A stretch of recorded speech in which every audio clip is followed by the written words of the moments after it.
अस्सलामुअलैकुम मोहतरम नाज़रीन ग्रामी रियलिटी वेस्ट टीवी की आज की नई वीडियो में हम आपको खुशामदीद कहते हैं।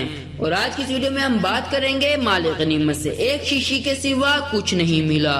तो मोहतरम नाज़रीन ग्रामी मुकम्मल आगाही हासिल करने के लिए इस वीडियो को आखिर तक जरूर देखिएगा। और इसके साथ साथ अगर आप हमारे YouTube channel reality west TV पर न्यू हैं तो हमारे YouTube channel reality west TV को जरूर सब्सक्राइब कीजिएगा ताकि आने वाली ऐसी नई वीडियोस का नोटिफिकेशन आप तक आसानी से पहुंच सके।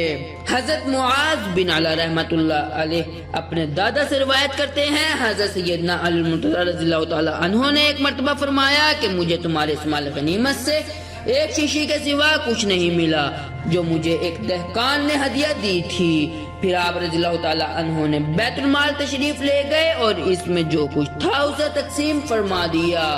फिर आप रज़ियल्लाहु ताला अन्हु ने ये कहना शुरू कर दिया कि वो आदमी फला पा गया जिसके पास एक टोकरी हो जिसमें से वो दिन में एक मर्तबा खाए। तो मोहतरम नाज़रीन ग्रामी रियलिटी वेस्ट टीवी की आज की इस वीडियो में सिर्फ इतना ही। उम्मीद करते हैं आज की वीडियो आपको जरूर पसंद आई होगी। अपनी कीमती राय का इजहार हमारे साथ कमेंट बॉक्स में जरूर कीजिएगा। अल्लाह।